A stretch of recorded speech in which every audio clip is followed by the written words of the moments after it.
फिर डाउट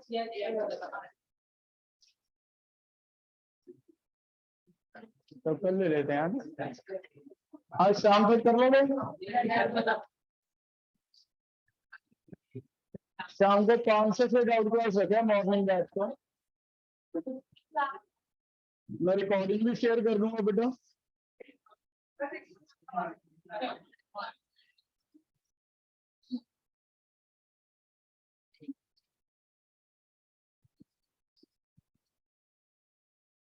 तो शाम तक कर लो, मैं रिकॉर्डिंग शेयर कर दूंगा। अगर शाम तक नहीं हुआ रिकॉर्डिंग देख लेना, ठीक है? फिर भी कोई डाउट रह जाए कल मेरे से डाउट ले सकते, ठीक? अभी हम आगे कर रहे हैं। हाइब्रिडाइजेशन शेप का टॉपिक हो गया हमारा, डाइपोल मोमेंट का हो गया है ना। डाइपोल मोमेंट में ये 2 क्वेश्चन और ऐड कर लो।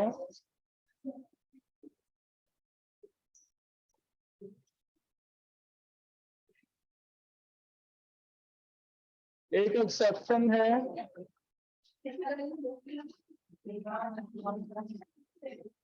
CS3F Cl Br Ni, इनमें से हमें लग रहा है डाइपोल मोमेंट का ऑर्डर ये होना चाहिए, क्योंकि F ज्यादा खींचता है, कार्बन क्या खींचता है? कम। Cl और कम खींचता है, Br और कम खींचता है, तो नेगेटिव चार्ज के बेस पे एक्सपेक्टेड ऑर्डर है कि इसका म्यू ज्यादा होना चाहिए, कम होना चाहिए ऐसे। बट याद रखना आपने, एक एक्चुअल ऑर्डर जो है इसका ये एक्सपेक्टेड है। एक्चुअल ऑर्डर ऐसे लिखा हुआ है CS3Cl का ज्यादा CS3F से, इसका ज्यादा CS3Br से, इसका ज्यादा CS3I से। एग्जैक्टली एक्सेप्शन नहीं है, एग्जैक्ट उसका एक्सप्लेनेशन ऐसे दिया है कि जब हम म्यू निकालते हैं तो फॉर्मूला बोल सकता है कोई म्यू का क्या रहता है? Q/D रहता है। तो फॉर्मूले के बेस पे वो ये कह रहा है, कहता है जो म्यू है वो 2 चीजों का प्रोडक्ट है, चार्ज इंटू डिस्टेंस। हम अकेला चार्ज नहीं देख सकते, डिस्टेंस भी देखना पड़ता है। अब ये फैक्ट है कि चार्ज चाहे F का ज्यादा है, लेकिन बॉन्ड लेंथ डिस्टेंस क्लोरीन का साइज बड़ा होता है बेटा। अगर क्लोरीन का साइज बड़ा तो बॉन्ड लेंथ किसकी ज्यादा होगी? क्लोरीन की। इस वजह से कहता है जब हम कैलकुलेट करके देखते हैं तो म्यू किसका ज्यादा आता है? CS3Cl का। अब ये हमें क्यों याद करना पड़ रहा है? ऐसे तो बहुत सारे केस होंगे, लेकिन क्योंकि ये एक केस NCERT में दिया है तो हमें याद करना पड़ा, ठीक है? मे बी और भी हो, लेकिन औरों की जरूरत नहीं है, क्योंकि एक NCERT में गिवन है हमें, तो इसलिए हम याद कर रहे हैं। Cl का ज्यादा, F का कम, Br का और कम, I का और भी कम, तो ऐसे कर, ठीक है? तो एक तो ये याद कर लेना है, क्योंकि जनरली अगर HF और HCl में से पूछते कौन ज्यादा पोलर है, तो हमने स्टार्टिंग में किया था HF ज्यादा पॉजिटिव नेगेटिव होगा या HCl? HF होगा ऑब्वियसली, तो उसका म्यू सही है, उसमें कोई एक्सेप्शन नहीं। वही लॉजिक अगर यहाँ लगाते तो यहाँ उल्टा आ रहा था, फिर इसे थोड़ा सा तुम्हें याद करना पड़ेगा। जो Cl का ज्यादा है F से, क्यों? क्योंकि कैलकुलेशन करके देखा है, चार्ज भी है और डिस्टेंस भी है। तो चार्ज और डिस्टेंस के बेस पे ये ज्यादा हो गया, तो हमें कैसे याद रहता? तो हम फिर याद रखेंगे, एक जगह इंपॉर्टेंट बना के लिख लेंगे, भी एक जगह एक्सपेक्टेड से अलग है, ठीक है? और सेकंड क्वेश्चन ऐसे बना के लिखो, एक ये Cl लगे हुए हैं, एक ये OH लगे हुए हैं। हमें कहता है दोनों में से म्यू नॉन जीरो किसका है या जीरो किसका है? ऑप्शंस हैं बोथ या नन। तो किसका जीरो है? तो हमें लग रहा है दोनों का जीरो है ना? बताओ Cl का वेक्टर किस साइड जाएगा? अपवर्ड, ये वाला डाउनवर्ड। ऐसे अपवर्ड जाएगा, ये क्या जाएगा? डाउनवर्ड। तो कैंसिल होना चाहिए, है ना? लेकिन इसमें प्रॉब्लम ये है कि हमने ये तो कैंसिल कर दिए, लेकिन O के साथ H भी लगा हुआ है और लोन पेयर्स भी हैं 2। O के साथ H भी लगा हुआ है और लोन पेयर्स भी हैं 2।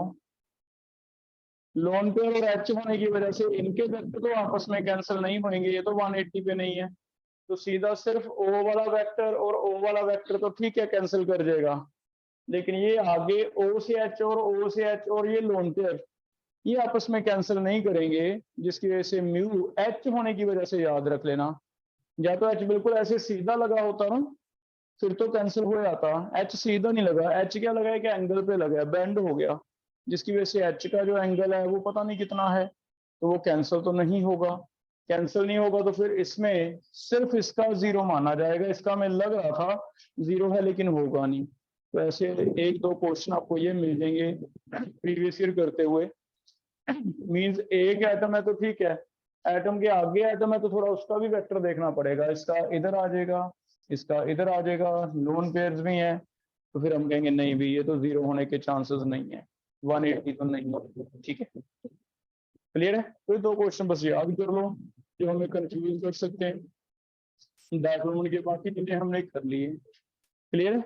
एक थर्ड पॉइंट और लिख लो, एक हमने डायक्रोमेंट का जो यूनिट है वो डिवाइड बनाया था, हम चार्ज किसमें लेते हैं, कूलम्स में,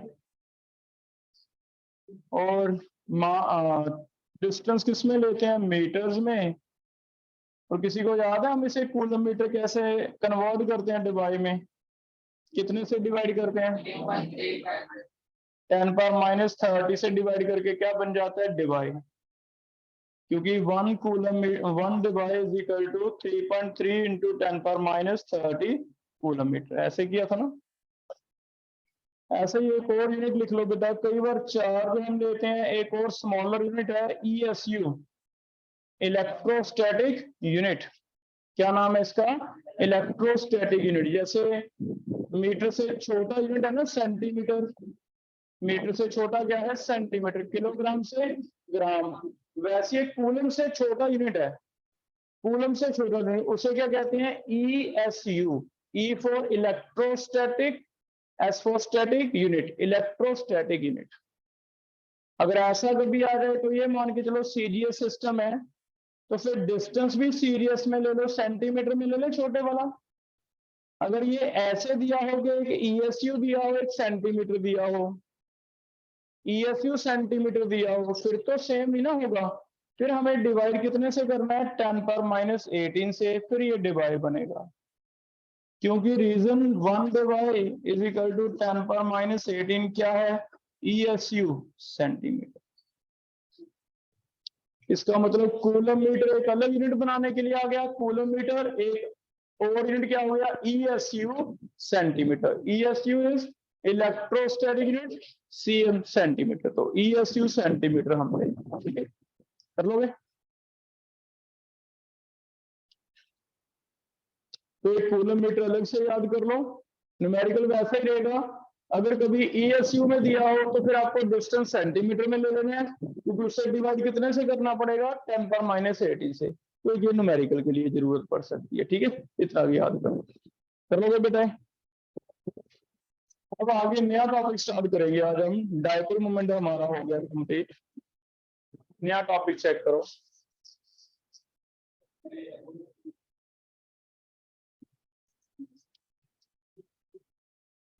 नया टॉपिक जो हम पढ़ने जा रहे हैं वो भी काफी इंपॉर्टेंट है, उसमें से भी मल्टीपल में खासकर कंपटीशन में काफी क्वेश्चन आते हैं, तो ध्यान से समझना है हमें। कोवलेंट बॉन्ड के लिए हम जो चैप्टर पढ़ रहे हैं उसमें आयनिक बॉन्ड अलग पढ़ लिया था, कोवलेंट बॉन्ड काफी लंबा टॉपिक जा रहा है हमारा, इसमें दो थ्योरीज हम पढ़ चुके हैं अभी तक, ल्यूइस ऑक्टेट थ्योरी, दूसरी थ्योरी जो हमने पढ़ी है ओवरलैपिंग वाली वो कौन सी है, वैलेंस बॉन्ड थ्योरी, उसी में हमारी शेप्स बताई है हाइब्रिडाइजेशन शेफर थ्योरी। ल्यूइस ऑक्टेट में एक जो अब हमें लग रहा है कि बड़ी लिमिटेशन थी वो ये थी, वो शेप्स तो नहीं बताता था, टेट्राहेड्रल कैसे बन जाएगा क्या ये बता सकता था ल्यूइस, तो वो सारी शेप्स में किसने बताई हैं, वैलेंस बॉन्ड थ्योरी। ऐसी एक और तीसरी थ्योरी और दी हुई है एनसीईआरटी में, उसे कह रहे हैं मॉलिक्यूलर ऑर्बिटल थ्योरी, क्या नाम है उसका, मॉलिक्यूलर ऑर्बिटल थ्योरी। एक दो चीजें और रह गई जो वैलेंस बॉन्ड थ्योरी नहीं बताती, वो चीजें कौन बताएगा? Molecular orbital theory. तो एक नया टॉपिक हमें आज डिस्कस करना पड़ेगा। क्या क्या चीजें इसने दी हैं? पहला, ये कहता है वैलेंस बॉन्ड थ्योरी शेप ठीक है बता देता है, ओवरलैपिंग बता देता है, लेकिन एक ये नहीं बता पाता आपने पैरा और डायमैग्नेटिक पढ़े हैं स्ट्रक्चर ऑफ एटम में। एक होते हैं जो अट्रैक्टिव होते हैं एटम मैग्नेट की तरफ, उन्हें कहा था पैरा। एक होते हैं जो रिपेल होते हैं, उन्हें कहा था डाया। हम कॉन्फ़िगरेशन लिखते थे और देखते थे कि उसमें अनपेयर्ड इलेक्ट्रॉन है या नहीं। अगर उसमें अनपेयर्ड इलेक्ट्रॉन रहता था तो उसे कहते थे पैरा होगा, अट्रैक्टिव होगा। अगर कोई भी अनपेयर्ड इलेक्ट्रॉन नहीं आता कॉन्फ़िगरेशन में तो उसे क्या कहते थे? डाया होगा। ऐसे याद आ रहा है? अब वो पैरा या डाया एटम के लिए तो हमने पढ़ लिया था, लेकिन यहाँ पे मैं बात कर रहा हूँ मॉलिक्यूल की, H2 की, O2 की, N2 की। वो कहता है इनका मैग्नेटिक कैरेक्टर भी होता है, जैसे ऑक्सीजन इज पैरामैग्नेटिक। यहाँ से कहानी स्टार्ट की है उसने एनसीईआरटी में। कहता है ऑक्सीजन इज पैरामैग्नेटिक, लेकिन ऑक्सीजन पे अगर देखें तो ये तो सारे के सारे पेयर्स लग रहे हैं। पेयर्स लग रहे हैं तो इलेक्ट्रॉन के हमें अनपेयर तो लग नहीं रहा कोई। अगर अनपेयर लग नहीं रहा तो ये पैरा तो नहीं होना चाहिए। क्या होना चाहिए? पैरा। लेकिन ये होता क्या है? तो ये कैसे आ गया पैरा? इसके बारे में हम इससे पढ़ेंगे एमओटी से। ठीक है। दूसरा, कुछ मॉलिक्यूल का स्टेबिलिटी कंपैरिजन करेंगे। Stability of O2, O2 positive भी बनता है, O2 नेगेटिव भी बनता है। हमने पढ़े थे O2 में पेरोक्साइड और सुपर ऑक्साइड, कुछ नेगेटिव बन जाते थे, पेरोक्साइड सुपर ऑक्साइड, है ना। तो ये आयंस भी बनते हैं, बन जाते हैं। वैलेंस बॉन्ड थ्योरी भी बताता है बन जाते हैं, क्या बड़ी बात है। लेकिन इनमें अगर स्टेबिलिटी कंपैरिजन करें भी, ये पहला ज्यादा स्टेबल है, दूसरा, तीसरा, चौथा, कौन ज्यादा स्टेबल है कौन कम, तो वो हमें नहीं पता। वो कौन बताएगा स्टेबिलिटी इसकी? वो भी ये बताएगा। तो मॉलिक्यूलर ऑर्बिटल थ्योरी ज्यादातर दो चीजों के लिए हम यूज करेंगे। एक तो इनका स्टेबिलिटी कंपैरिजन, ऐसे वाले मॉलिक्यूल का एक जैसे हैं दिखने में, इनका वैलेंस बॉन्ड थ्योरी के पास नहीं है आंसर। और एक ये पैरा है या डाया। ठीक है। तो उसके लिए हम एक नई थ्योरी आज पढ़ रहे हैं, मॉलिक्यूलर ऑर्बिटल थ्योरी। समझो इसे, ये क्या कह रहा है? मॉलिक्यूलर ऑर्बिटल थ्योरी ये कह रहा है, कहता जैसे एटम की तुम कॉन्फ़िगरेशन लिखते हो 1s2 2s2 2p6, कॉन्फ़िगरेशन लिख के तुम्हें पता चल जाता है भी इलेक्ट्रॉन अनपेयर्ड है या नहीं। अनपेयर्ड है तो पैरा, नहीं है तो क्या है? डाया। वैसे कहता मॉलिक्यूल में भी तुम कॉन्फ़िगरेशन लिखना सीख सकते हो।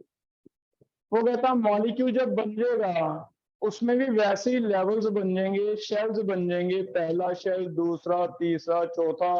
उनमें वैसे ही रूल्स लगा के हम इलेक्ट्रॉन भरना सीख लेंगे। इलेक्ट्रॉन भरना सीख लेंगे तो बेटा इलेक्ट्रॉन जब भरेंगे तो वो अनपेयर्ड बचता है या नहीं बचता, पता चल जाएगा। उसे देख के कहता हमें पता चल जाएगा कि कोई पैरा है या डाया। लेकिन वो मॉलिक्यूलर ऑर्बिटल आएंगे कैसे, कहां से आएंगे? तो वो ये कह रहा है, वो कहता है जैसे हाइड्रोजन की तुम बात करते हो तो दो हाइड्रोजन में जब H2 बनता है, हम ओवरलैपिंग कॉन्सेप्ट में ये पढ़ के आए हैं कि एक का बॉन्ड s और दूसरे का बॉन्ड s ओवरलैप करते हैं। अगर दोनों ओवरलैप करते हैं, हम यहाँ पे छोड़ देते हैं, ये दोनों ओवरलैप हुए, एक इधर से आ गया बॉन्ड s, एक इधर से आ गया बॉन्ड s, और दोनों ने कुछ हिस्सा क्या कर लिया? शेयर। ठीक है। ये था वैलेंस बॉन्ड थ्योरी। बताओ ये सिग्मा ओवरलैप है या पाई ओवरलैप है? सिग्मा तीन तरह का था, S S, S P P, फिर सिग्मा, पाई नहीं। पर ये क्या कह रहा है? ये कहता मैं यहां तक तेरी बात मानता हूं, मिल गए, ओवरलैप हो गया, लेकिन इसके बाद ये दोनों न्यूक्लियस हो गए इकट्ठे और ये खत्म हो गए, शेल्स खत्म हो गए, एक इसका, दो नए ऑर्बिटल बन गए। एक पहला भरा जाएगा, एक बाद में भरा जाएगा, दो ऑर्बिटल बन जाएंगे। ये खत्म ही हो जाएगा सारा। नीचे वाले को नाम कहता मैं सिग्मा ही दे देता हूं, नीचे वाले को एक सिग्मा दे देंगे नाम, ऊपर वाले को भी सिग्मा दे देंगे 1s। पर एक इतना रख लेंगे, इसे कह देंगे एंटी बॉन्डिंग। एक मॉलिक्यूल को नाम दे देंगे एंटी बॉन्डिंग, एक को क्या कह देंगे, बॉन्डिंग। वो कहता है अगर दो मॉलिक्यूलर, दो एटम के ऑर्बिटल मिलेंगे तो दो ही नए बनेंगे। और वो दो नए कैसे बनेंगे, न्यूक्लियस तो इन बिटवीन दिख ही रहे हैं, इकट्ठे आ गए, उसके अराउंड एक पहले लो एनर्जी वाला ऑर्बिटल बन जाता है, एक हाई वाला। लो वाले को नाम दे देंगे बॉन्डिंग, हाई वाले को एंटी बॉन्डिंग। सिग्मा या पाई कहता तुम्हारा कॉन्सेप्ट सही है, उसी से लूंगा मैं भी कि सिग्मा बन रहे हैं या पाई बन रहे हैं, नाम वैसे ही रखेंगे। तो वैलेंस बाउंड्री को साथ में लेके चल रहा है, बस वो ये मान रहा है। वो कहता भी ये खत्म हो जाएंगे, दोनों खत्म हो गए, जितने हैं ना ज्यादा ना कम, जितने हैं उतने ही नहीं बनेंगे। दो है ना, एक इधर से आया एक इधर से आया, तो दो एटम मिक्स करके दो नए बना लेते। ठीक है, तो जितने भी एटम मिक्सअप होंगे उनके न्यूक्लियस इकट्ठे आ जाएंगे। जो जो शेल मिक्सअप होते जाएंगे, जितने मिक्सअप होंगे नए बनते जाएंगे। पहले कौन सा है बाद में कौन सा है, सेम वे में एक कॉन्फ़िगरेशन लिखना आ जाएगा हमें, इनमें इलेक्ट्रॉन भरना आ जाएगा, तो पता चल जाएगा भी कौन प्यारा है कौन प्यारा। अब हमने उससे पूछा भी ऐसा क्यों कह रहा है, तो वो हमें इस तरह एक्सप्लेन कर रहा है। वो कह रहा है तुम खुद सोचो भी मॉलिक्यूल जब बन जाता है उसमें कोई जरूरी नहीं भी एटम वाली कैरेक्टरिस्टिक हुई। जैसे पानी बना वाटर, तो बताओ किस किस से मिलके बनता है? क्या H2 और O2 में पानी जैसा कोई भी कैरेक्टरिस्टिक था? H2 गैस थी, O2 भी क्या थी, गैस, लेकिन पानी क्या है, लिक्विड। बिल्कुल ही अलग बन गया, नई चीज बन गई। अगर नई चीज बन गई तो फिर बेटा वो उसी बात को लेके चल रहा है। वो कहता है जब नया बन ही गया तो फिर इन्हें भी खत्म करो, ऑर्बिटल भी क्या बनने चाहिए, नए नए ऑर्बिटल बनने चाहिए। तो वो ऐसे इमेजिन कर रहा है भी ठीक है, न्यूक्लियस इकट्ठे आ जाएंगे और ऑर्बिटल क्या बन जाएंगे, नए नए ऑर्बिटल बन जाएंगे। वो नए ऑर्बिटल कौन कौन से बनते हैं, नाम कैसे देना है, वो उसने हमें एक मेथड सिखा दिया। उस बेस पे हम इन्हें भरना सीख लेंगे, भर के कॉन्फ़िगरेशन लिखना आ जाएगा। उससे जो हमारी दो प्रॉब्लम्स हैं वो सॉर्ट आउट हो गई। तो कुछ हद तक हमें सही भी लग रहा है भी हाँ, जब नई चीज बनी गई, जो इंडिविजुअल एटम थे उनके कैरेक्टरिस्टिक तो है नहीं, पानी तो बिल्कुल अलग चीज है, तो फिर एटॉमिक ऑर्बिटल भी कहीं ना कहीं खत्म हो गए होंगे, उनकी जगह क्या बन गए होंगे, नए। तो बस ये सोच लेके चल रहा है कि जब भी दो एटॉमिक ऑर्बिटल मिलेंगे दो नए बन जाएंगे, एक लो एनर्जी वाला एक हाई, फिर दो मिलेंगे एक लो वाला एक हाई वाला। उनका एनर्जी लेवल डायग्राम देख लेते हैं। जैसे हमने याद किया था ना, एटम के लिए भी पहले 1s आता है, फिर क्या आता है, फिर क्या आता है, फिर 3s, फिर 3p, फिर 4s आ गया था। वैसे बस ये बहुत ज्यादा नहीं है, सिंपल है, 20 इलेक्ट्रॉन तक ही सिखाया उसने। वो कहता तुम्हारे लेवल पे बहुत सिंपल रखे हैं, 1s 2s और 2p, बस यहाँ तक है। जैसे ही डी एंटर हो गया वो कहता हमारे सिलेबस में है, तो हमें बहुत सिंपल सा सिखाया उसने। उससे हम कॉन्फ़िगरेशन लिखना सीख लेंगे और जो चीजें कमी थी वो निकाल लेंगे। ठीक है, तो बहुत ज्यादा डिटेल जाने की जरूरत भी नहीं पड़ती। मान के चलो हमें जो चाहिए बस हम ऐसे मान के चलेंगे भी नए बन जाते हैं। हमें तो इतना सीखना भी नए कौन से बनते हैं, बढ़ते कैसे हैं, उसे क्या कहते हैं, उसकी कॉन्फ़िगरेशन। क्लियर है बेटा? ठीक है, पहले कुछ एक पॉइंट लिख लो, इसके मेन पॉइंट्स क्या हैं। Important points of MOT, important points of query. Query क्या है ये? पहला पॉइंट क्या लिखें? इसके अकॉर्डिंगली जब भी एटॉमिक ऑर्बिटल मिलते हैं ओवरलैपिंग के बाद खत्म हो जाते हैं, क्या बन जाते हैं, नए ऑर्बिटल, जिन्हें क्या कहा जाता है, मॉलिक्यूलर ऑर्बिटल। ठीक है, पहला point. According to this theory atomic orbitals combine to form क्या, atomic orbitals combine to form new orbitals, जिन्हें क्या नाम दिया जाता है, known as molecular orbitals. Atomic orbitals combine to form new orbitals known as molecular orbitals. ठीक है, दूसरा पॉइंट, हमें अगर क्वेश्चन आ जाए भी कितने बनेंगे मॉलिक्यूलर ऑर्बिटल, तो हम कहेंगे equal to number of atomic orbital. लिख लो, सेकंड है number of molecular orbitals, second point is number of molecular orbital को मैं MO लिख देता हूं, number of molecular orbitals formed are equal to किसके इक्वल है? Number of atomic orbitals. अगर 2 मिलता है तो 2 नए बनेंगे, 1s और 1s मिले तो 2 नए बनेंगे, 4 मिलेंगे तो 4 नए बनेंगे, 6 मिलेंगे तो 6 नए मिलेंगे, ना ज्यादा बनेंगे ना कम बनेंगे। ठीक है। तीसरा,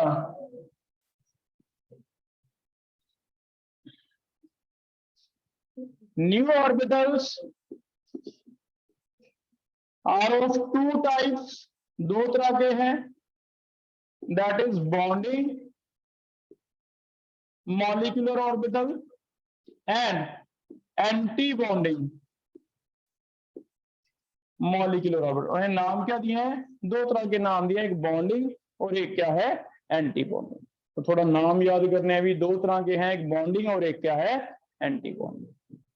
अगर हमें क्या था, बताना क्या फर्क है, तो हम ऐसे बता सकते हैं कि बॉन्डिंग की एनर्जी कम होगी, एंटी बॉन्डिंग की एनर्जी क्या होगी? ज्यादा। तो एक ये याद कर लो। चौथा पॉइंट, बॉन्डिंग को मैं लिख रहा हूं शॉर्ट फॉर्म में बीएमओ। बीएमओ का मतलब बॉन्डिंग। बॉन्डिंग कौन से हैं? हम कहेंगे दे हैव कौन सी एनर्जी? लो एनर्जी, उनकी एनर्जी कम है। एंटी बॉन्डिंग कौन से हैं? एएमओ, जिनकी एनर्जी क्या है? हाई है, हाई एनर्जी। तो फिलहाल हमें ऐसे 2-3 बातें पता चली हैं, बॉन्डिंग जिनकी एनर्जी कम है, एंटी बॉन्डिंग जिनकी एनर्जी ज्यादा। ठीक है, उन्हें हम एंटी बॉन्डिंग। क्लियर? तो लास्ट एक पॉइंट लिख लो, 5th point, molecular orbitals are, 5th point एक और लिख रहे हैं, यहां तक लिख लिया बेटा, low energy high energy. 5th point, molecular orbitals are polycentric, that is having 2 or more nuclei at center.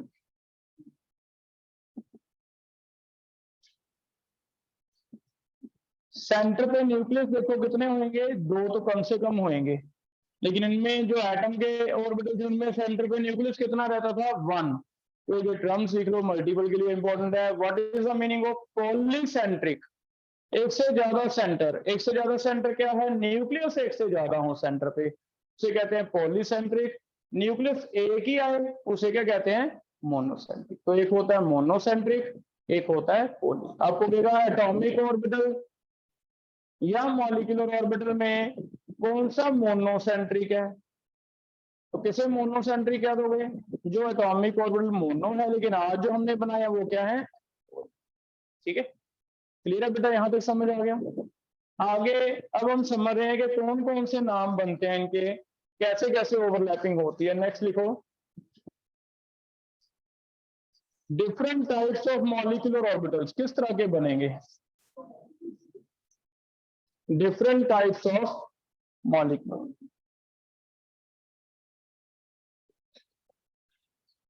जैसे मैंने बताया हमारे सिलेबस में बहुत सिंपल है। मान लो कोई 2 एटम आपस में ओवरलैप करते हैं, one is having configuration 1s orbital है, फिर 2s ऑर्बिटल है, फिर 3 ऑर्बिटल है जिन्हें कहा जाता है 2p। उनमें से एक है px, एक है py, एक है pz।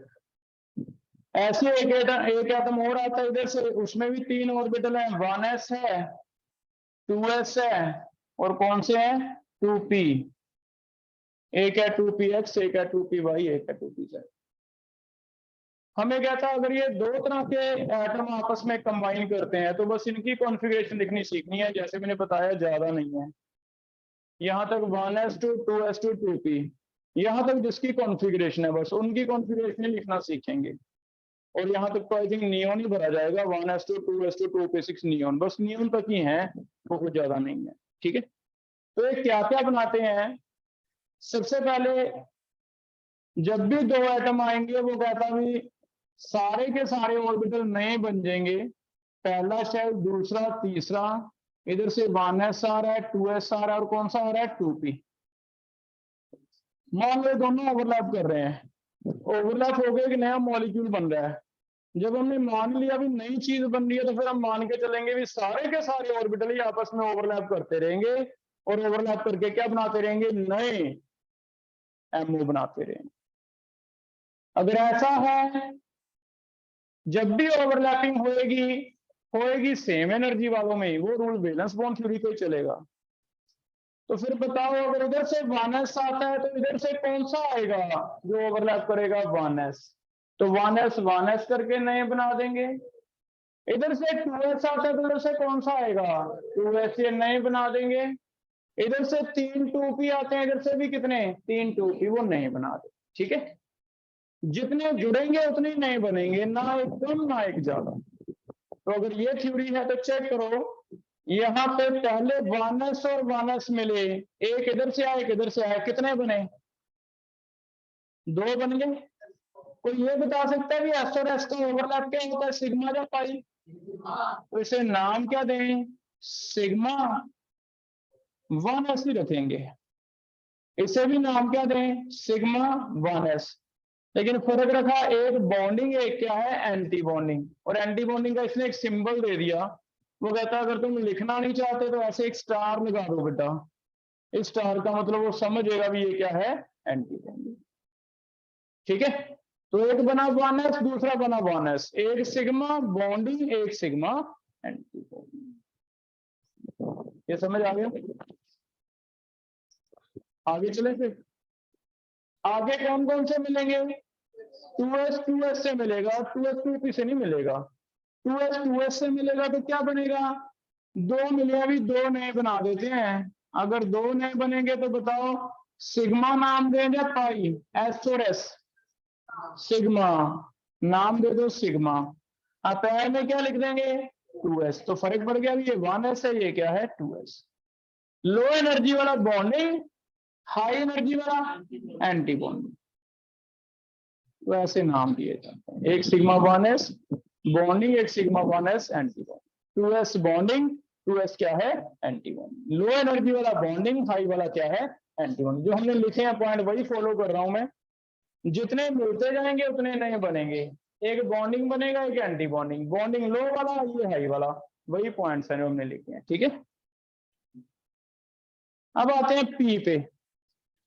पी में थोड़ी सी प्रॉब्लम है मिलते हुए, हमने ओवरलैपिंग में भी पढ़ा था कि एक एटम के जो पी है वो 3 है, उनमें से 1 is P X, 1 is P Y, 1 is P Z, ऐसे दूसरे के 3 है। तो बताओ इनमें से जब सिग्मा और पाई बनेंगे, तीनों आपस में ओवरलैप करना चाहते हैं, तो तीनों में कितने सिग्मा कितने पाई पॉसिबल हैं, एक सिग्मा 2 पाई। तो एक ही कोई सिग्मा बनाता है, बाकी 2 क्या बनाएंगे, पाई। ठीक है बेटा, अब एक सिग्मा वैसे तो हमें दिया जाता था भी इंटरन्यूक्लियर एक्सिस एक्स है या वाई है, वो डिसाइड करता है। यहाँ पे हम मान के चलते हैं भी इंटरन्यूक्लियर एक्सिस जेड है, मान के चलेंगे। अगर नहीं दिया बुक में तो अंडरस्टूड क्या किया हमने, जेड इज इंटरन्यूक्लियर एक्सिस। अगर ऐसा है तो बताओ 3 पी में से पी एक्स वाई और जेड में से कौन सा एक है जो हेड ऑन ओवरलैप करेगा, पी जेड, क्योंकि जेड इज इंटरन्यूक्लियर एक्सिस। तो बताओ अगर पी जेड हेड ऑन करेगा तो पी जेड का मैं सिग्मा बना दूं, बाकी 2 के क्या बना दूं, पाई। ठीक है, तो ऐसे बनाया है। पहले सबसे पहले बना दिया सिग्मा, सिग्मा पी जेड, फिर बनाए हैं 2, इन्हें इकट्ठे रख दिया, पाई 2 पी एक्स और पाई 2 पी वाई। फिर आते हैं 2 pi sigma pi 2 P X anti bonding, पाई 2 पी वाई एंटी बॉन्डिंग, और लास्ट पे एक आ जाता है sigma 2 P Z anti bonding. एक बार लिख लो, फिर एक्सप्लेन कर रहे हैं कैसे कैसे बने। एक बना सिग्मा, एक बना पाई, तू खड़ा हो। अब बताओ सिग्मा और पाई में से कौन सा स्ट्रॉन्ग बॉन्ड होता है और क्यों, सिग्मा। तो बैठ गया, साथ वाले खड़ा गया। तुम बताओ बेटा, सिग्मा और पाई में से कौन सा ज्यादा स्टेबल होता है, सिग्मा। इसका मतलब इसकी एनर्जी क्या होगी, ठीक बताया उसने, लेकिन एक चीज गलत बता दी। कोई और बताओ। सिग्मा वो कह रहा है ज्यादा स्टेबल होता है, तो ज्यादा स्टेबल का मतलब एनर्जी क्या होनी चाहिए, कम होनी चाहिए ना, है ना। तो यहाँ देखो ध्यान से, मैंने सिग्मा नीचे रखा है, ये ऊपर रखा है, इसका मतलब इसकी एनर्जी मैं कम मानता हूँ, इसकी ज्यादा। तो क्या ये बात क्लियर हो गई। सिग्मा हम नीचे रखेंगे क्योंकि स्ट्रॉन्ग होता है, ज्यादा स्टेबल होता है, और ज्यादा स्टेबल का एनर्जी से क्या रिलेशन है, एनर्जी कम होना मीन ज्यादा स्टेबल। ठीक हो गया। तो पाई वाले ऊपर रख दिए क्योंकि इनकी एनर्जी क्या है, थोड़ी सी ज्यादा। यहाँ तक क्लियर है बेटे। बॉन्डिंग नीचे, एंटी बॉन्डिंग ऊपर ही आएंगे, वो भी क्लियर है। अब इस बात पे आते हैं भी सिग्मा नीचे गया तो सिग्मा इधर ऊपर गया, क्योंकि energy can neither be created not destroyed. अगर लॉस -100 का हुआ है तो फिर इंक्रीज भी कितना होगा, 100 का होगा। अगर तुम कह रहे हो सिग्मा नीचे आता है, it mean decrease in energy होती है, तभी ना कभी स्टेबिलिटी बढ़ती है ना। अगर डिक्रीज इन एनर्जी 100 की होती है तो फिर इंक्रीज भी कितनी होगी, 100 की, क्योंकि दो ही ऑर्बिटल है, उन्होंने दो ही बनाने हैं, उनकी एनर्जी टोटल उतनी ही रखनी है हमने। तो अगर एक की एनर्जी कम हो गई 100 तो दूसरे की क्या हो गई, ज्यादा। ऐसे फिर पाई वाले में डिक्रीज 50 का हुआ है क्योंकि स्टेबिलिटी ज्यादा नहीं है। अगर डिक्रीज 50 का है तो इंक्रीज भी कितने का होगा, 50 का ही। तो डिक्रीज भी 50 का, इंक्रीज भी कितने का होगा, हो जाएगा। इस वजह से ऐसे रखें। क्लियर है। अब देखो यहाँ तक तो बिल्कुल इजी था कि आपने पहले पढ़ा 1s पे 2s, अब 2 बार लिखना है बस, 1s 1s 2 बार लिख के एक पे स्टार लगाना, एक पे नहीं लगाना। फिर 2s भी 2 बार लिख देना है, एक पे स्टार लगाना, एक पे नहीं लगाना। 3 पी वाले वर्ड्स हमें थोड़ा लिखने सीखने हैं। कैसे, पहले 3 आएंगे बॉन्डिंग, बाद वाले 3 क्या आएंगे, एंटी। और बॉन्डिंग में सबसे पहले सिग्मा, फिर 2 आएंगे पाई, फिर इनका कॉपी कर देना है, कॉपी पेस्ट, पहले 2 पाई फिर क्या आएगा, ठीक है। बस इसे हमें लिखने सीखना है। इसे क्या कहते हैं, इसका मॉलिक्यूलर ऑर्बिटल कॉन्फ़िगरेशन। जैसे एटॉमिक ऑर्बिटल कॉन्फ़िगरेशन था एटम वाले पार्ट में, इसमें क्या आ गया, मॉलिक्यूलर ऑर्बिटल कॉन्फ़िगरेशन। और देखो ये बहुत इजी है क्योंकि उसमें तो आपको 7s तक भी सिखाया था भी कैसे कैसे जा सकते हैं हम, है ना। इसमें सिर्फ कितने हैं, 2p तक है, आगे है ही नहीं सिलेबस में, ना तो 3s 3p आएगा ना 4। कैसे कैसे भरा जाएगा, कुछ नहीं, बस इतना तो आपको जाके 1-2 बार लिख के देख लेना है। जैसे सबसे पहले सिग्मा 1s, फिर क्या आता है सिग्मा 1s एंटी बॉन्ड, ठीक है। चाहे बीच में कॉमा लगा दो, एनर्जी का साइन अंडरस्टूड है, एनर्जी क्या होती जा रही है, ज्यादा। 2 बार 1s लिखा, आगे 2 बार क्या आ रहे हैं बेटा, 2s, एक सिग्मा 2s, एक सिग्मा 2s एंटी बॉन्डिंग, 2 बार लिख दिया, सिग्मा 2s बॉन्डिंग और सिग्मा 2s एंटी बॉन्डिंग। इससे भी इजी चाहिए कुछ मेडिकल नॉन मेडिकल के लिए, है? इससे इजी कुछ नहीं आएगा कि बस तुम ये क्रैम कर लो और इसमें इलेक्ट्रॉन भरने सीख लो, है ना। इसमें कहीं कोई इंजीनियरिंग नहीं आ रही, कहीं की डॉक्टरी नहीं आ रही, वो सिंपल सी चीज है। लिख लोगे बेटा इसे, आगे बताना। सबसे पहले आएगा सिग्मा 2p z, और आगे आएगा पाई 2px, पाई 2py, है ना। ये वाले उठा लिया मैंने, यहां तक आ गया। इससे आगे बोल दो कौन सा आएगा, पाई 2px एंटी बॉन्डिंग, पाई 2py एंटी बॉन्डिंग, और सबसे आगे क्या है, सिग्मा 2pz। ठीक है। पहले 4 तो सिंपल है, 1s 1s 2 बार, 2s 2s 2 बार। आगे वाले 6 में पहले सिग्मा, फिर 2 पाई, फिर 2 पाई एंटी बॉन्डिंग, फिर सिग्मा। तो इन्हें थोड़ा सा याद कर लो, हो जाएगा। अब यहाँ पे ध्यान से देखो, यहाँ पे मैंने इक्वल का साइन दिखाया है क्योंकि इनकी एनर्जी क्या रखी है, सेम। यहाँ पे इक्वल का साइन दिखाया है क्योंकि इनकी एनर्जी क्या है, सेम। इसमें हम इलेक्ट्रॉन भरेंगे, कॉन्फ़िगरेशन निकाल लेंगे, आंसर आते रहेंगे जो हमें करने हैं, ठीक है। याद कर लोगे। बोलो, सबसे पहले आता है सिग्मा 1s, फिर आता है 1s एंटी बॉन्ड, फिर आता है 2s, फिर आता है 2s anti bond, 1s 2s खत्म। 2p में बस ध्यान से बोलना है, पहले सिग्मा 2pz, फिर पाई 2px पाई 2py इक्वल, फिर पाई 2px पाई 2py एंटी बॉन्डिंग, सबसे ज्यादा सिग्मा 2pz एंटी बॉन्डिंग। हो जाएगा बेटा, क्लियर है। अब इनमें कॉन्फ़िगरेशन लिख के देखेंगे हम। कॉन्फ़िगरेशन कैसे लिखनी है, इलेक्ट्रॉन भरने हैं सेम, दो भरने होते हैं, 2 से ज्यादा नहीं आते। ठीक है, तो देखो ये कॉन्फ़िगरेशन लिख के देख रहे हैं। मान लो हमें कहता है कॉन्फ़िगरेशन लिख के देखो ऑफ O2, मुझे ऐसे क्वेश्चन आएगा। तो सबसे पहले तुम्हें ये देखना भी O2 एक और 2 आपस में मिले होंगे तो इनमें टोटल इलेक्ट्रॉन कितने हो गए होंगे। एक ऑक्सीजन का एटॉमिक नंबर 8 होता है, इसमें कितने इलेक्ट्रॉन थे फिर 8 ही हुए ना। एक में 8 है, दूसरे में भी 8, तो टोटल इलेक्ट्रॉन बेटा कर दो कितने हैं, 16 हो गए। ठीक है, अब ये 16 ऐसे ऐसे डायग्राम बनेगी, लेकिन हम हमेशा बनाने की मुझे लगता है जरूरत नहीं है ना, हम इसे याद कर लें। इसमें बस इलेक्ट्रॉन भरेंगे, 2 भरते रहेंगे जब तक ये कंप्लीट नहीं होता। क्लियर है, कितने इलेक्ट्रॉन मेरे पास 16, भर के देखें। सबसे पहले बताओ क्या आता है, सिग्मा 1s, 2 इलेक्ट्रॉन भर दिए मैंने, 16 है, खत्म नहीं हुए, फिर आगे आगे चलते जाएंगे जैसे पहले भरते थे 1s 2s, आगे आगे लिखते जाओ। इसके बाद देख के बोलना क्या आता है, 1s एंटी बॉन्डिंग, स्टार लगाना है, इसमें भी 2 भर दिए, 4 हो गए, खत्म नहीं हुए, अभी और भी हैं, 16 है ना, 4 हुए अभी तो। आगे देखो फिर नया शेल कौन सा है, 2s 2, फिर आगे 2s स्टार 2, कितने हो गए चेक करो, 8 हो गए, 8 आ गए। 8 के बाद चलते हैं आगे, क्या आएगा, सिग्मा 2p Z2, पाई 2p X, पाई 2p Y, इनमें भी 2 आ जाएंगे, कितने हो गए, 2 4 6 8 10 हुए, अभी 6 और हैं। अब इनमें ध्यान से देखो, ये इक्वल का साइन का क्या सिग्निफिकेंस है। एक याद है हंस रूट रहता था, हंस में बताओ पी हम कैसे भरते थे, 3, मान लो P3 भरना है तो पहले एक भरते थे ना, फिर ही पेयरिंग करते हैं।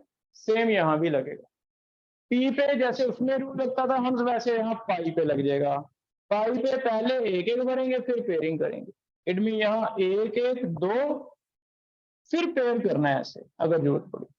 अब देखना कितने हो गए, 16 काउंट करना होगे कि नहीं, तो फिर आगे चलेंगे। कितने हो गए, 2 4 6 8 10 12 14 हो गए, 14। आगे से उठाओ, फिर आगे कौन सा है, ये पाई 2px anti bonding and pi 2py anti bonding. कितने बचे हैं मेरे पास, 2 बचे हैं, तो 2 इनमें भर देंगे, एक भर देंगे पाई 2px एंटी बॉन्डिंग, एक भर देंगे पाई 2py एंटी बॉन्डिंग, लेकिन इनमें कितने कितने भरेंगे, एक एक एक एक। चेक करो क्या ऐसे लिख सकते हो बेटा कॉन्फ़िगरेशन।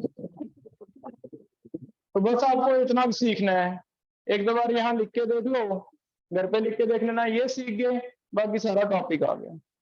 अब इससे देख के पता करो भी क्या इसमें कोई भी अनपेयर इलेक्ट्रॉन है, कितने अनपेयर हैं, तो फिर बताओ अगर अनपेयर है तो ये पैरा हो जाएगा ऑक्सीजन। तो फिर हमारा यहाँ से स्टार्ट हुआ था वो हमने पहले क्लियर कर दिया, अभी ऑक्सीजन इज पैरा हमें पता चल रहा है, क्योंकि इसमें ये लास्ट वाले 2 क्या है, अनपेयर। अनपेयर का मतलब यस ये क्या होगा, कर लोगे।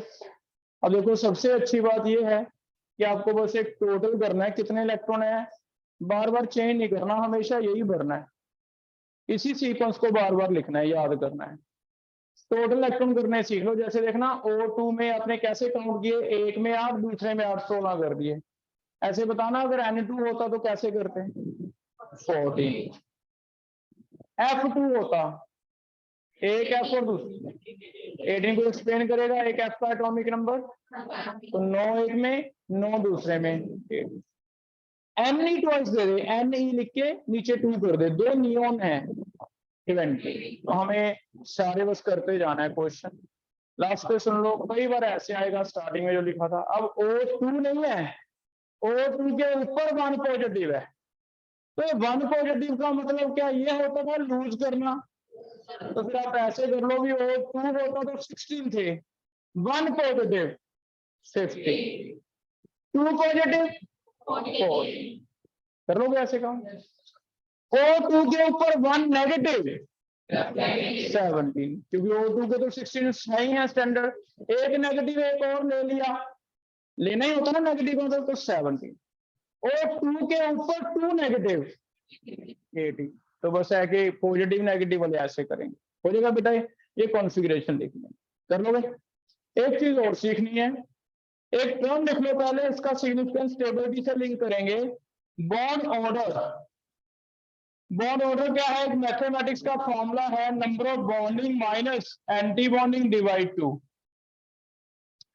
बॉन्ड ऑर्डर लिख लो। बॉन्ड ऑर्डर क्या है? टर्म है बॉन्डिंग इलेक्ट्रॉन, क्या इनमें से पता चल रहा है बॉन्डिंग कौन से हैं जिनके स्टार नहीं लगा? Bonding electron minus anti bonding, anti bonding कौन से हैं जिनपे स्टार लगा है? उसे कहता है कितने से डिवाइड कर दो? 2 से। इसे एक नाम दिया, क्या है? Bond order. और बॉन्ड ऑर्डर कितने के बॉन्ड बनते हैं आइडिया हमें देता है, कितने के बॉन्ड बनते हैं। देखना यहाँ पे पहले लिख लो, number of bonding minus anti bonding by 2। Bond order याद हो गया? क्या करना है? पहले बॉन्डिंग बिना स्टार वाले काउंट कर लेने हैं, माइनस स्टार वाले काउंट करने हैं, डिवाइड क्या कर देना है? 2 से। उससे क्या आ जाएगा? बॉन्ड ऑर्डर आ जाएगा बेटा। ये जैसे इसमें देखना, मैं सर्कल कर रहा हूं, ये वाले क्या है? बॉन्डिंग, सिर्फ बॉन्डिंग वाले सर्कल कर रहा हूं, 2। ये वाला नहीं, आगे 4 6 8 10। बताओ कितने लिख लूं बॉन्डिंग? 10 लिख दूं तो मेरे पास नंबर ऑफ बॉन्डिंग इलेक्ट्रॉन कितने आए हैं? 10। नंबर ऑफ एंटी बॉन्डिंग बता सकते हो? 6। चेक करते हैं, ये 2, ये 4 और ये 2, 6 हो गए। 6 है एंटी बॉन्डिंग। बॉन्ड ऑर्डर का मतलब हो गया, मैथमेटिकली टर्म है 10 माइनस 6 बाय 2, कितना आ गया? 2 आ गया। क्या इसमें डबल बॉन्ड होता है बेटा O2 में? और O में कितने बॉन्ड होते हैं? डबल। तो फिर एक मैथमेटिकली उसने टर्म बनाई है जिससे हमें ये भी पता चल जाएगा कि किन्हीं दो एटम में कितने के बॉन्ड हैं अप्रॉक्स। ठीक है, हो जाएगा बेटे। तो अभी 2 चीजें सीखेंगे, पहले सिर्फ कॉन्फ़िगरेशन लिखेंगे, ये वाला आपके सामने लिखा हुआ, इसमें इलेक्ट्रॉन भरेंगे, एक क्या निकाल दोगे? Bond order. सिग्निफिकेंस क्या है इसकी बाद में कर। क्लियर है? करके देखें क्वेश्चन। लिखना F2 के बारे में चेक करो। F2 फ्लोरीन, F2 इलेक्ट्रॉन्स हो गए मेरे ख्याल में 2 F में कितने हो गए टोटल? 18। 9 + 9 18। F2 9 + 9 18। पहले हाथ से बेटा देखो, बिना देखे ये लिखने की कोशिश करो। sigma 1s anti bonding, 2s anti bonding, 2pz, pi 2px, pi 2py, pi 2px, pi 2py anti bonding, sigma 2pz। इसे 2-3 बार प्रैक्टिस करो। पहले क्या लिखें? किसी को याद हो गया तो मुझे, सिग्मा 1s, फिर स्टार, बीच में कॉमा। ठीक है, फिर क्या आएगा बेटा? 2s। अब है तो वही ना, अगर तुम्हें भूल जाए कभी तो ये तो लिख सकते हैं ना, 1s 2s 2p होता है। 1s 2 बार लिख लिया, 2s 2 बार, 2p 6 बार लिखेंगे, 3 है px py pz, 3 बॉन्डिंग, 3 क्या है? Anti bonding. अब p वाला थोड़ा सा याद रखना पड़ेगा, पहले सिग्मा 2pz लिखेंगे, फिर लिखेंगे पाई 2px पाई 2py, फिर दोबारा से पाई 2px पाई 2py, और लास्ट पे सिग्मा। हमेशा ऐसे लिखना है बस। अब इसे कब तक नहीं याद होगा, इतनी हमने प्रैक्टिस करनी है, याद हो ही जाएगा। क्लियर है? अब भरो इसमें इलेक्ट्रॉन भर के, मुझे 2 चीजें बता दो, पैरा या डाया और बॉन्ड ऑर्डर। डाया है, बॉन्ड ऑर्डर 1 आ रहा है। ठीक है, कौन भरवाएगा इसमें इलेक्ट्रॉन? पहले में कितने? 2। सिग्मा आप बोलो बेटा। इसे ऐसे बोलना है, जब मैं क्लास में सुनता तुमसे कोई तो ऐसे बोलना है, इसे बोल सकते हो sigma 1s anti bonding 2, sigma 2s2, sigma 2s anti bonding 2, sigma 2pz2। पाई में ध्यान दे, ऐसे भरोगे, पहले एक एक फिर 2-2। ये साइन आपको ऐसे दिखाने हैं। कौन सा रूल? हंस rule. Pairing will not start until we get half filled quantity। यहाँ पे ऐसे भरना, सीधा 2-2 नहीं भरना। चलो अब देखना कितने हो गए? 2 4 6 8 10 12। बोलते हुए ऐसे बोल सकते हो सीधा, पाई 2px2 पाई 2py2, फिर पाई 2px एंटी बॉन्डिंग। देखना 2-2 आ रहे हैं इनमें भी, pi two P x two anti bonding, pi two P Y anti bonding two, क्या इसमें आएगा? तो आपका कॉन्फ़िगरेशन। तो अगर मैं क्लास में सुनता हूँ आपसे, बोलना आ गया कैसे? Sigma 1s to sigma 1s anti bonding to 2s to 2s anti bonding to 2pz to pi two P x to pi two P Y to pi two P X anti bonding to pi two P Y anti bonding. Clear हो गए? पहला बताओ इसमें number of unpaired कितने हैं देख के? 0 0 है तो लिख दो डायमैग्नेट, पहला पॉइंट लिखना है आपने। दूसरा काउंटिंग करनी है, मैथमेटिक्स करना है, बॉन्ड ऑर्डर, बॉन्डिंग कितने हैं, एंटी बॉन्डिंग कितने हैं, डिवाइड 2 कर। बताओ बॉन्डिंग कितने हैं? 2 4 6 और 4 10 कर दें, माइनस एंटी बॉन्डिंग कितने हैं? 1 डिवाइड 2 1 आ गया, तो बॉन्ड ऑर्डर क्या है? क्या लगता है? ठीक है, पढ़ेगा बेटा। एक और लिख दो आप, O2 1 नेगेटिव का लिख के दो मुझे। O2 1 negative. Question is right electronic configuration. Second, calculate bond order. Third, comment on magnetism, comment on magnetic behaviour. Para होगा या डाया होगा? 3 क्वेश्चन का मुझे आंसर देना है। O2 1 नेगेटिव, ठीक है, चेक करो।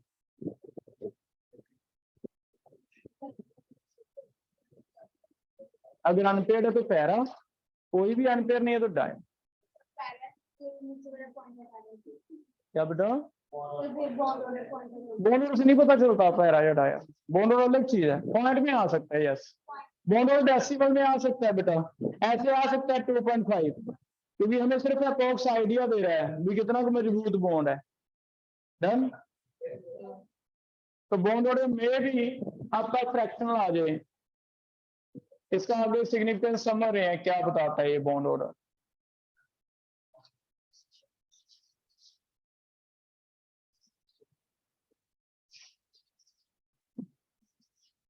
बॉन्ड ऑर्डर कितना आ रहा है? बोलो 1.5 आ रहा है। 1.5 पैरा या डाया? पैरा, ठीक है। चेक कर लो, बॉन्ड ऑर्डर अगर 1.5 आ रहा है, पहले कंफर्म कर लो।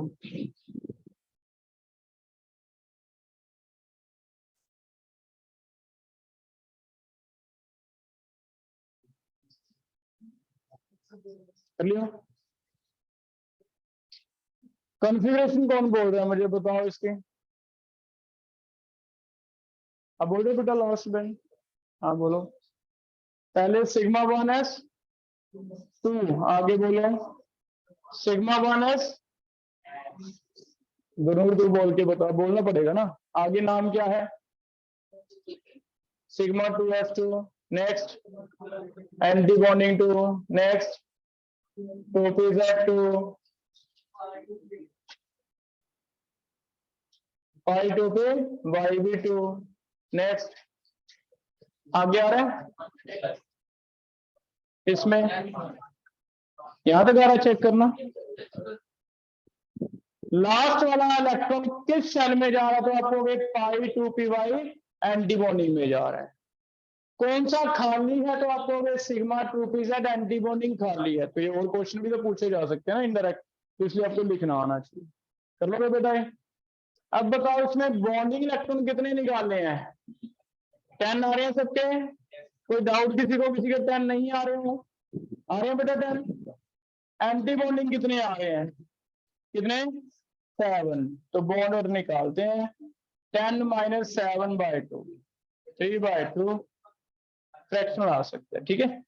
मैग्नेटिज्म में डिस्कस करो। 1 अनपेयर्ड है, पैरा मैग्नेट। कर लो बेटा, हो जाएगा यहाँ पर? कोई डाउट है किसी को? लास्ट एक एक्सेप्शन। एक्सेप्शन क्या है इसमें?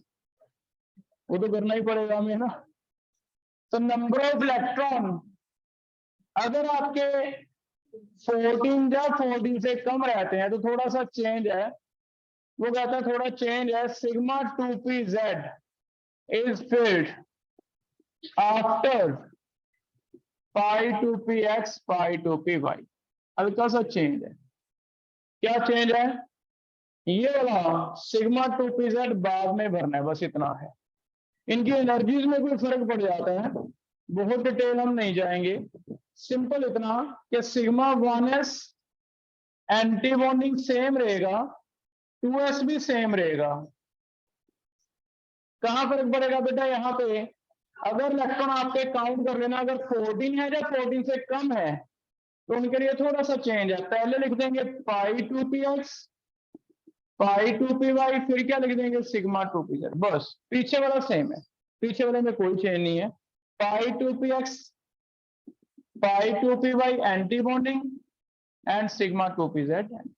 चेक करना, ये वाला मैंने सर्कल कर दिया, इसकी एक्स जगह देख लो कहां थी। क्या लग रहा है? इतना भी याद रख लोगे भी? अगर 14 से कम है तो सिग्मा पहले नहीं लिखना, क्या लिखना है? बाद में। इससे सभी का कॉन्फ़िगरेशन तुम लिख पाओगे, बॉन्ड ऑर्डर निकाल पाओगे। हो जाएगा बेटा? बस ये कितना याद रखोगे। N2 वाले लेंगे केस, वैसे N2 नेगेटिव बनता नहीं, आएगा नहीं। अगर आ गया N2 तो N2 वाला केस लेंगे, क्योंकि एग्जैक्टली ये 3 एटम के लिए है। This is for B2 C2 and N। लेकिन हमने B2 में 10 हो जाएंगे, इसमें 12 हो जाएंगे, इसमें 14। 8 वालों में फर्क ही नहीं पड़ता, 8 तो यहीं तो खत्म हो जाएंगे। देखना 2 4 6 8, तो 8 वालों में तो फर्क ही नहीं पड़ता।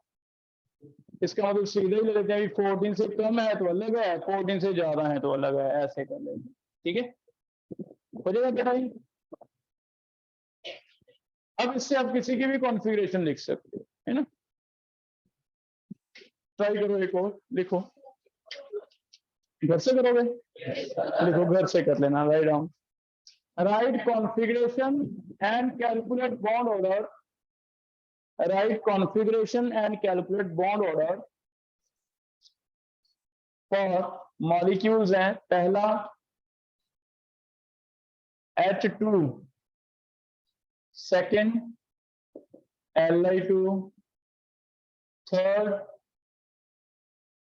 Nitrogen, fourth C2, fifth O2 2 negative,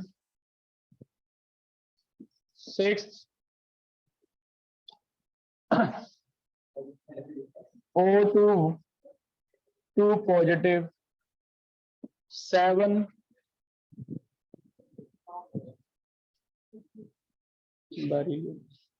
इतने क्लिक लेना।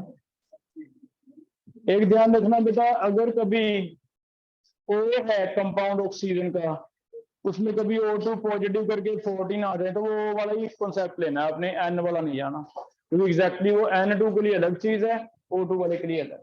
ठीक है, तो ऐसे ध्यान कर लोगे ऐसे। ठीक है, इतना करके